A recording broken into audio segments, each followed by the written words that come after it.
Eu acho loucura, depois desse capítulo, dizerem que o Dragon é forte. Cada vez mais, ele se mostra um estrategista. Olha, eu concordo em parte com a sua opinião, porque realmente tudo que foi revelado foi o Dragon no background, pensando e estruturando até o ponto onde recrutou pessoas poderosíssimas para lutar ao seu lado no exército revolucionário.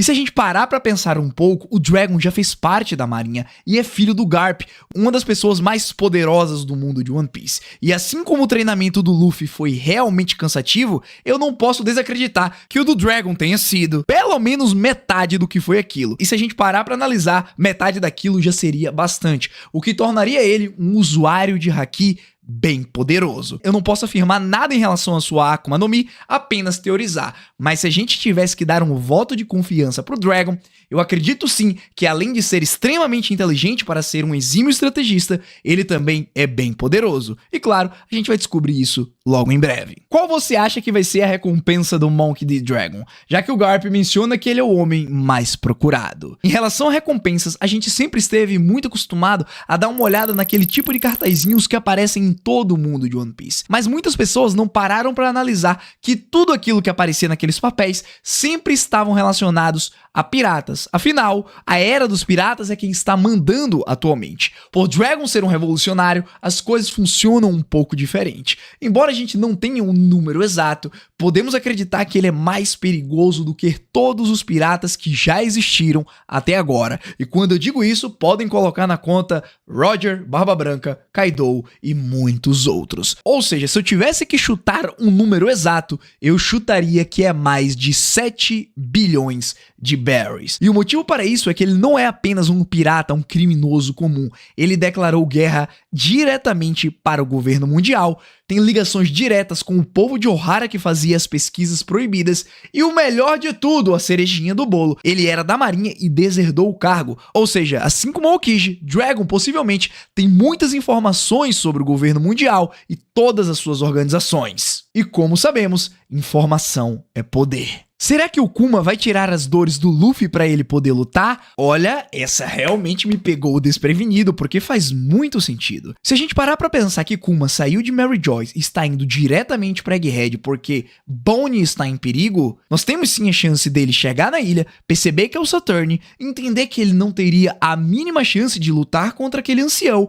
Então ele doaria essa oportunidade para o Luffy. Ele removeria todo o cansaço, fadiga e dor do Chapéu de Palha e absorveria para si mesmo, porque assim como a gente viu no capítulo 1097, a bolha não pode ficar vagando por aí. Alguém tem que tomar essa dor. Ou seja, ele tomaria, provavelmente esse dano seria fatal para ele, e ele realizaria o seu sonho de ver os tambores da libertação emanando por toda a ilha de Egghead, enquanto Luffy volta ao combate e consegue segurar o Saturn por um tempo para que todos consigam fugir. Então, baseado nessa linha de raciocínio, seria um ótimo final para o arco de Egghead. Gostei aí da ideia, quem sabe a gente não canoniza ela. Olá, Hashira, então, eu tenho uma teoria aqui que pode ser verdade. Se os 5 Gorosei são yokais, contando com Insama, seriam 6 yokais. Com mais o Joy Boy, seria o 7º yokai, como se fosse os 7 pecados capitais. Mas o Joy Boy seria o pecado da ganância, mas uma ganância boa, porque ele queria que todos fossem felizes.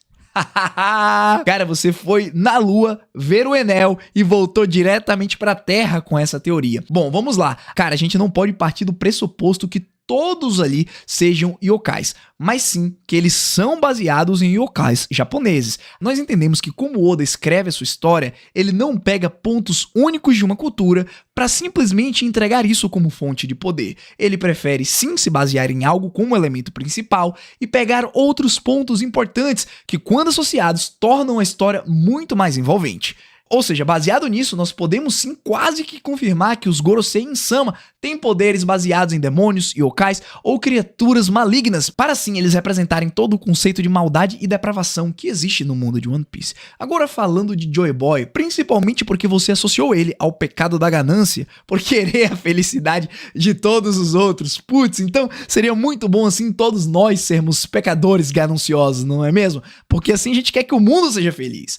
mas eu realmente acredito que não seja a linha de raciocínio do Oda. Ele jamais colocaria o herói do século perdido no mesmo barco em que os vilões principais da história. Então eu realmente acredito que toda essa história de Deus do Sol, não propriamente um Deus que tem energia infinita, mas sim como um símbolo de libertação, de alvorecer do mundo, como já foi dito e mencionado várias vezes durante a obra, servindo assim como uma antagonização perfeita para gerar aquela balança no mundo. E o Oda é um gênio, ele sabe realmente como entregar essa balança funcionando. Quais as chances da Nikki ser uma Zoan ou o Kuma entrar para o bando?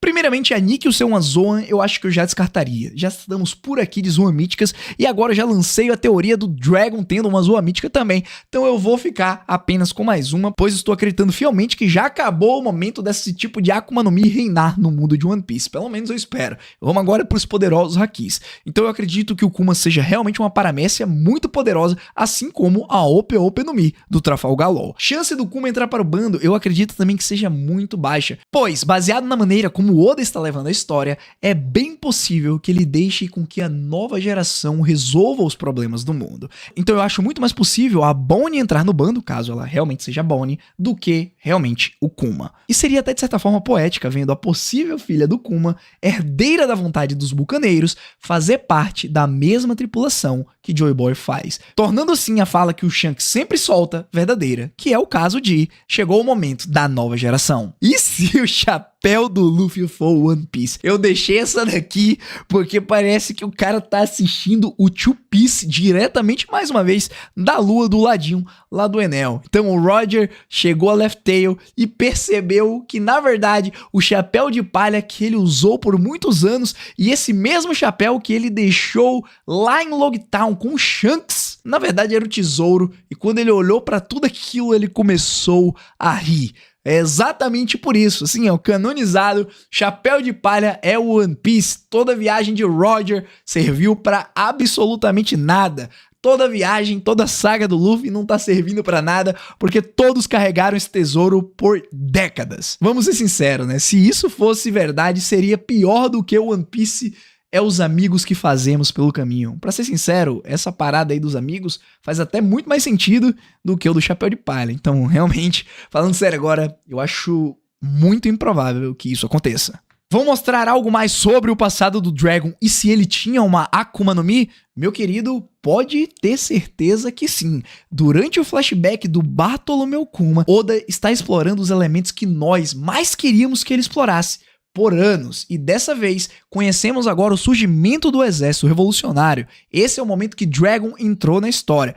Próxima semana a gente não tem pausa no capítulo, vamos ter então aí o 1098, que eu acredito que vai seguir com a história do exército revolucionário, vai mostrar como Kuma recebeu a alcunha de O Tirano e provavelmente revelará o mistério de Jinny. Quem foi que a capturou? Terá sido mesmo o Akainu?